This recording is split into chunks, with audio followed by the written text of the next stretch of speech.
अरे भागो भाई भागो, अपनी जान बचाकर भागो, वरना ये भूतिया मुर्गियां हमें नहीं छोड़ेंगी। एक बार की कहानी है। एक बार एक दुष्ट लालची बूढ़ी चुड़ैल अचानक से एक गांव में अंडे की रेडी लेकर आ जाती है और वहां आकर वह अंडे बेचने लगती है। अंडे ले लो, अंडे ताजा ताजा अंडे, आओ भाई आओ, अंडे ले लो, ताजा ताजा अंडे, अंडे ले लो, अंडे। उस अंडे वाली औरत को देखकर एक व्यक्ति उसके पास आता है। अरे अंडे वाली, कितने का दिया एक अंडा? चुड़ैल कहती है, 1 रुपए का एक अंडा दिया है भैया, जितने चाहे उतने अंडे ले सकते हो। अरे नहीं नहीं, मुझे सिर्फ एक ही अंडा चाहिए। ऐसा कहकर वह व्यक्ति पैसे देकर उस औरत से एक अंडा ले लेता है। चुड़ैल आगे बढ़ जाती है। अंडे ले लो, अंडे ताजा ताजा अंडे, आओ भाई आओ, अंडे ले लो, ताजा ताजा अंडे। गांव के अन्य व्यक्ति भी उस अंडे वाली से अंडे लेने आते हैं और अपनी इच्छा अनुसार उससे अंडे ले लेते हैं। जल्दी ही उस चुड़ैल के सारे अंडे बिक जाते हैं। वह चुड़ैल एक पेड़ के नीचे आती है और कहती है, अब आएगा मजा। रात होते ही मेरे भूतिया अंडे अपना काम शुरू कर देंगे।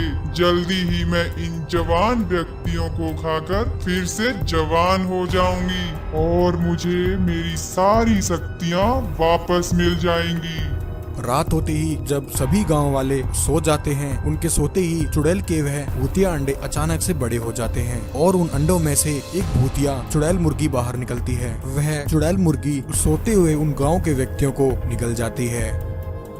वहीं दूसरी ओर गांव में यह सब देखकर कुछ व्यक्तियों की नींद खुल जाती है। उस विशाल चुड़ैल मुर्गी को देखकर गांव वाले घबरा जाते हैं और अपनी जान बचाकर वहां से भागने लगते हैं।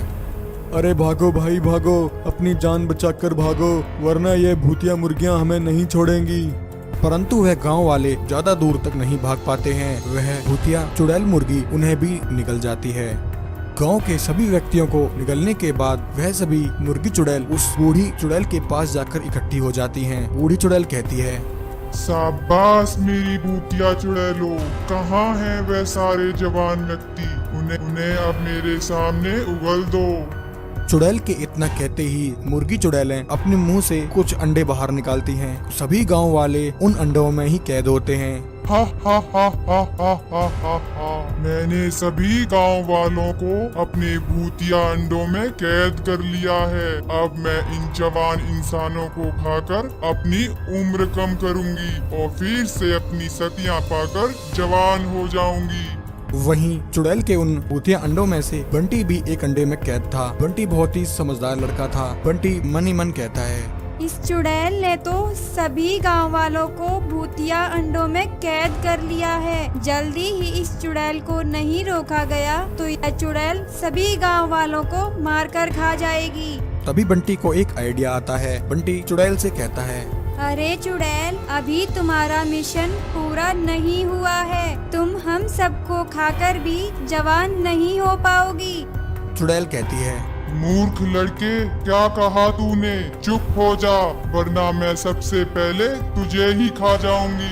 बंटी फिर से कहता है, हे चुड़ैल, मैं तो तुम्हारा भला ही चाहता हूँ। अभी इस गांव में एक और जवान व्यक्ति बचा है और उस जवान व्यक्ति को गांव के साधु बाबा ने तुम्हारे डर से अपनी कुटिया में छुपा रखा है। बंटी की यह बात सुनकर वह चुड़ैल उसी समय अपने अंडे लेकर साधु बाबा की कुटिया के पास पहुंच जाती है और आवाज लगाती है, अंडे ले लो, अंडे ताजा ताजा अंडे, आओ भाई आओ, अंडे ले लो, ताजा ताजा अंडे। कुटिया में बैठे साधु बाबा जैसे ही उस चुड़ैल की आवाज सुनते हैं, साधु बाबा समझ जाते हैं कि यह वही चुड़ैल है जो गांव में लोगों को निगल रही है। साधु बाबा उसी समय अपना ध्यान लगाते हैं और नागराज को वहां बुला लेते हैं। साधु बाबा नागराज को सारी बात बता देते हैं। नागराज कुटिया के बाहर चुड़ैल के सामने आ जाते हैं और कहते हैं, अरे दुष्ट चुड़ैल, तेरा भांडा फूट चुका है। अब तुझे मेरे हाथों से कोई नहीं बचा सकता।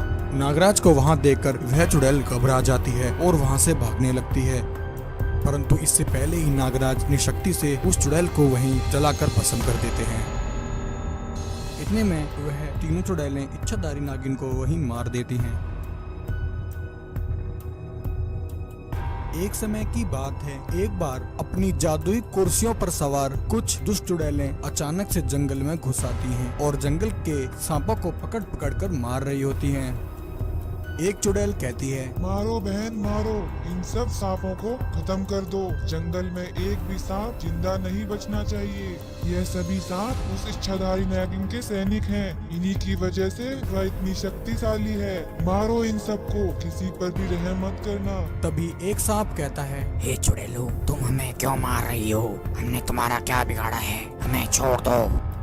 लेकिन वह तीनों चुड़ैलें सांपों की बात नहीं सुनती हैं और लगातार सांपों को मारती रहती हैं। तभी एक सांप वहां से किसी तरह अपनी जान बचाकर भाग जाता है और इच्छाधारी नागिन के पास पहुंचकर उन्हें सारी बात बता देता है। हे इच्छाधारी नागिन, हमारी रक्षा कीजिए। कुछ दुष्ट चुड़ैलें बेवजह ही हमारे जंगल के सांपों को मार रही हैं। हमारे मना करने पर भी उन्होंने हमारे जंगल के कई सांपों को मौत के घाट उतार दिया। आप जल्दी से उन चुड़ैलों को रोकिए, वरना वह सभी सांपों को मार कर खा जाएंगी। उस सांप की बात सुनकर इच्छाधारी नागिन उसी समय उन चुड़ैलों की तरफ निकल पड़ती है। चुड़ैलों के पास पहुंचकर इच्छाधारी नागिन देखती है कि वह चुड़ैलें एक एक करके लगातार सांपों को मार रही होती हैं। यह सब देखकर इच्छाधारी नागिन को बहुत गुस्सा आता है और वह अपनी शक्तियों का वार उन तीनों चुड़ैलों पर करती है, परंतु नागिन की शक्तियों का उन चुड़ैलों पर कोई असर नहीं होता है। चुड़ैल कहती है, मूर्ख नागिन, इस समय तेरी शक्तियाँ कुछ काम नहीं आने वाली। तेरी शक्तियाँ हमारा कुछ नहीं बिगाड़ सकती।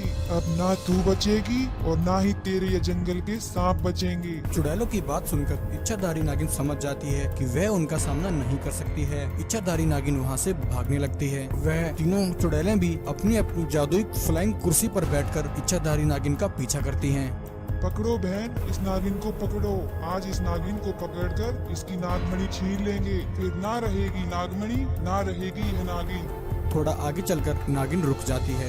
यह तीनों चुड़ैलें मुझे नहीं छोड़ेंगी। मुझे किसी भी तरह इस नागमणि को बचाना होगा।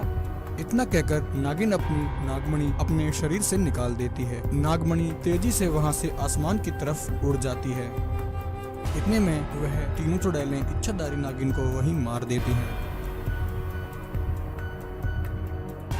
वहीं दूसरी तरफ वह नागमणि सीधा नागराज के पास पहुंच जाती है। नागमणि को इस हालत में देखकर नागराज समझ जाते हैं कि इच्छाधारी नागिन खतरे में है।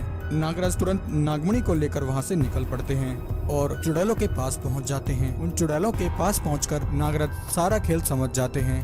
वह उसी समय नागमणि की शक्ति उन तीनों चुड़ैलों पर मारते हैं, परंतु उन तीनों चुड़ैलों पर नागमणि की शक्ति का कोई असर नहीं पड़ता। नागराज यह देखकर हैरान रह जाते हैं और कहते हैं, अरे यह क्या, इन चुड़ैलों पर तो नागमणि की शक्ति का कोई असर नहीं हुआ। मैं इन चुड़ैलों को इस तरह नहीं मार सकता। तभी इतने में एक सांप भागा भागा नागराज के पास आता है और नागराज से कहता है, हे नागराज, इन तीनों चुड़ैलों की शक्तियाँ इनकी कुर्सियों में हैं। इन चुड़ैलों को खत्म करने के लिए तुम्हें उन जादुई कुर्सियों को नष्ट करना होगा।